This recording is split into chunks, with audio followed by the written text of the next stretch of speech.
سڵاتان لێ بێتەوە کاتتان باش بینەرانی خۆشەویستی تەلەڤیزیۆنی کۆمەڵە یارمەتی هاوڕێیانی هاوکارم لە خزمەتتاندا بۆ پێشکەشکردنی گەشتی هەواڵەکانی ڕۆژی شەممە سەرەتا سەردێڕی گرنگترین هەواڵەکان ناڕزایەتی خەڵکی گونجەکانی دەوروبەری مەهاباد لە ئاسخراپی ڕێگەوبان دوورخانەوەی معالمێکی خەڵکی سەڵاوە بۆ بیجار لە سێدارەدانی 144 بەندکراوی کورد لە ماوەی یەک ساڵی ڕابردوو کوژرانی هاوڵاتیەکی کورد لەلایەن هێزەکانی تورکیا لە ڕۆژاوای کوردستان کۆبوونەوەی کڵاوزردەکانی ئێزارێ بەرق لە بەردەم ڕێکخراوی دامەزراندنی کشوەری ناڕۆنی شارەنووسی شارۆمەنجێکی خەڵکی ئەرمەنستان لا گرتوخانەی دەسەڵاتی ڕژیم مانگرتنی کرێکاران لە بەشەکانی گواستنەوەی ئاسمانی و هێڵی ئاسنی بریتانیا و کوژران و برینزاربوونی جەیان فەلەستینی لە هێرشەکانی ئیسرائیل.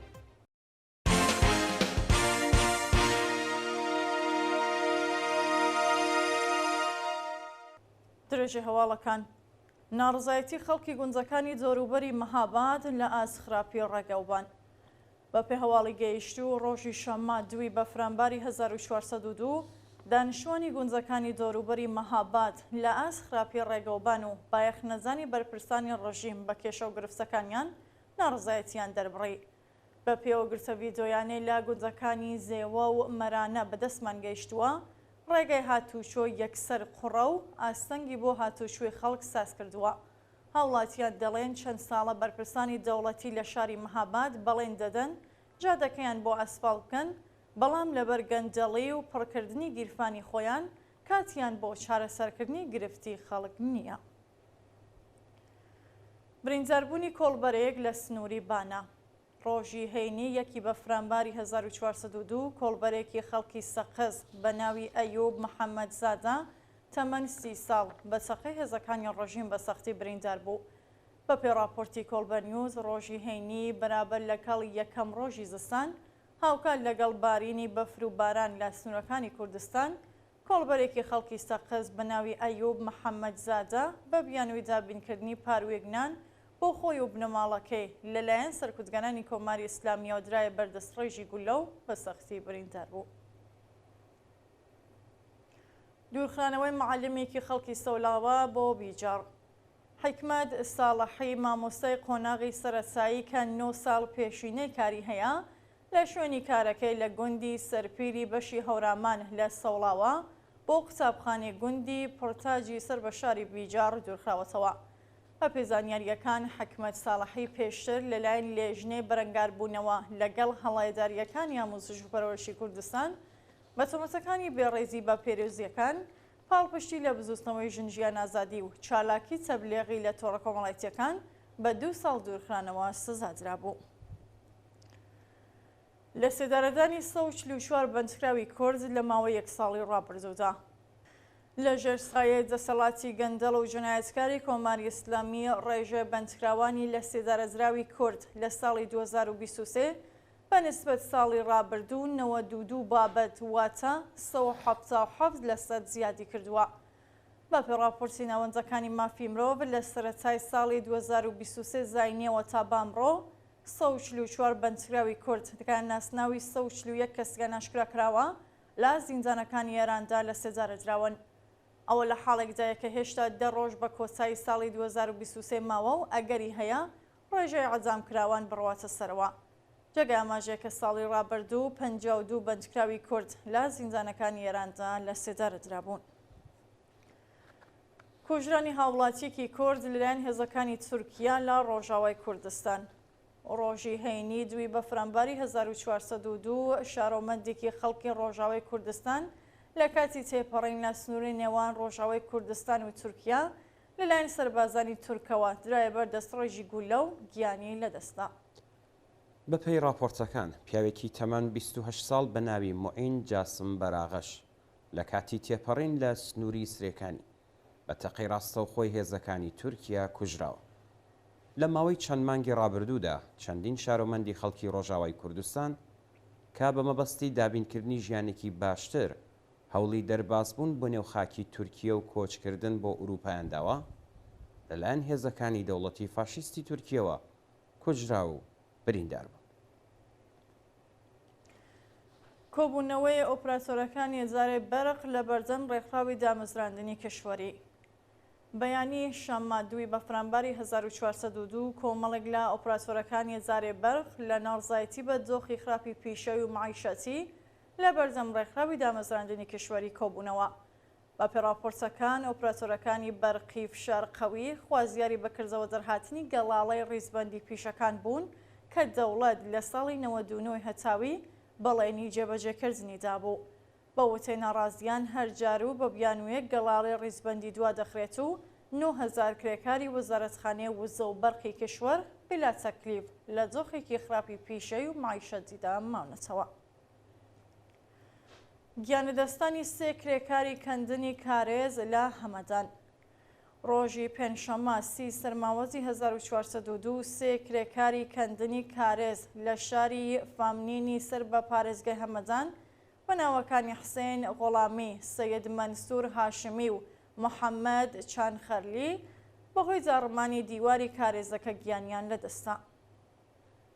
بە پێی راپۆرتەکان پرۆژەی پاکردنەوە و نۆژنکردنەوەی 13 کارێز لە گوندەکانی قزل حەسار، دێهلاق، ئاجورلو، بابە حەساری، کەنیزان، سادقلو، گوڵخەندان، مەعدەنکێو، قوڵقوڵابات، سەیداباد، قشلاق و قەموشانە لەژێر چاودێری ڕێکخراوی جیهادی کەشاوەرزی و بە بەشداری پەیمانکاران و کرێکارانی خۆجێی دەستی پێکردووە. بەڵام پەیمانکاران لە دابینکردنی کەرەستەی مەنی بۆ کرێکاران خۆیان بواردووە و ڕۆژی پێنجشەممە 3 کرێکار بەهۆی ڕووخانی دیواری کارێز و نەبوونی مەنی شۆنی کار گیانیان لەدەستاوە. جێبەجێکردنی سزای سێجارەی 2 بەندکراو لە زیندانەکانی خۆڕەماوە و تایبەت. بەیانی هەینی یەکی بەفرامباری 1402 حکمی عەجامی 2 بەندکراو بەناوەکانی تاهێر دەوابی و محەممەد ساڵح ئەمینی لە زیندانەکانی خۆڕەماوە و تایبەت جێبەجێکرا. بە پێڕاپۆرتەکانی تاهێر دەوابی و محەممەد ساڵح ئەمینی پێشتر بە تۆمەتی پەیوەندیدار بە مادەی هۆشبەر دەست بەسەر و دواتر لەلایەن دەستگای قەزای ڕژیمەوە بە ئەعدام مەحکوم کرابوون. هەروەها ڕۆژی پێنجشەممە 2 بەندکراوی دیکە بەناوەکانی کەرەمەڵڵا لۆڕستانی و حسێین پاپی بە هەمان تۆمەت بە بەندی تاکەکەسی زیندانی خۆڕەماوە گوازراونەتەوە و ئەگەری هەیە حکومەکەیان جێبەجێ بکرێت. دەست بەسەرکردنی ژمارەیەک مێرمەنداڵ لە خاش. ڕۆژی هەینی یەکی بەفرامباری 1402 هێزەکانی فەراجا کۆمەڵێک مێرمەنداڵی بەلوچیان لە زۆروبەری گۆڕستانی و شارەدایە بەرلێزان و دەست بەسەریان کردن.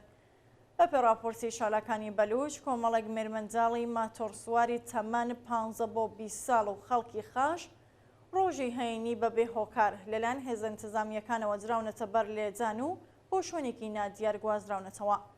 شانی باسەکە هێشتا هیچ زانیاریەک لەسەر ناسنا و هۆکاری بەندکران و شوێنی ڕاگیرانی ئەو منداڵانە لە بەردەستانیە. ناڕۆنی چارەنووسی شارۆمەندێکی خەڵکی ئەرمەنستان لە گرتوخانەی سڵاتی ڕژیم. هاکوب گوشومیان شارۆمەندی خەڵکی ئەرمەنستان کە هاوڕێی لەگەڵ هاوژین و 2 منداڵی تەمەن 10 ساڵ سەرزانی ئێرانی کردبوو کۆسایی مانگی جۆزەردانی ئەم ساڵ لەلایەن وەزارەتی سڵاتی ڕژیمەوە دەست بەسەر و چارەنووسیان بە ناڕۆنی ماوەتەوە.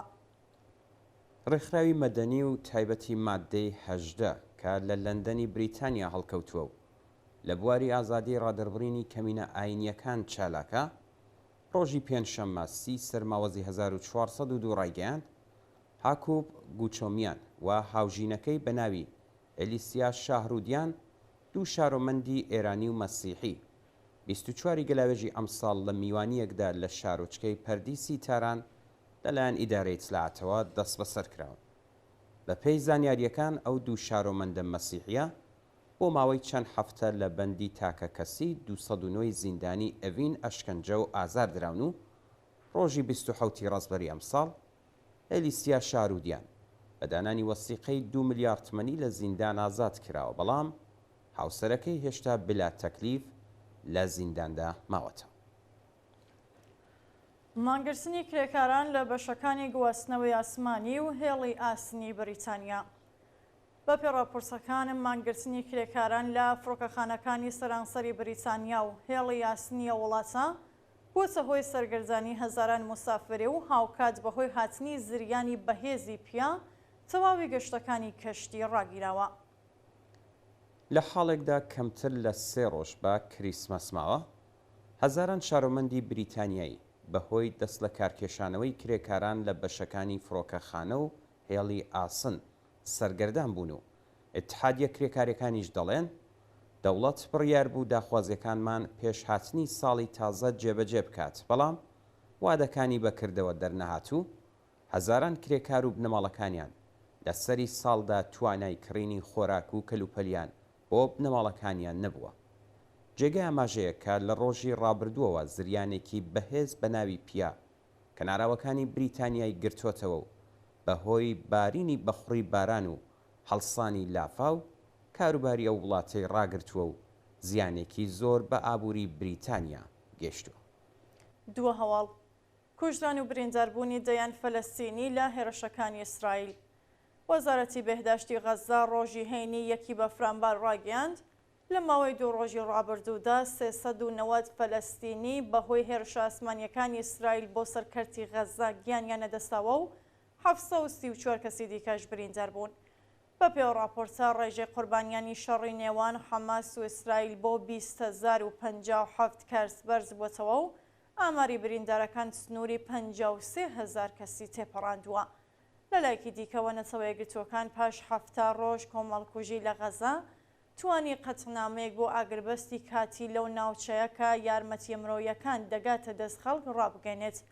هەروەها بەرپرسانی دەوڵەتی ئیسرائیل ڕایانگەیان کە تا ئەو کاتەی حەماس تەسلیم نەبێت شەڕ درێژەیە بێت، چەکدەرانی حەماس بژاردەیەکیان نییە جگە لە مردن یان تەسلیم بوون. بینەرانی خۆشەویست هەواڵەکانتان پێشکەشکرا هەر شاد و بەختەوەر بن.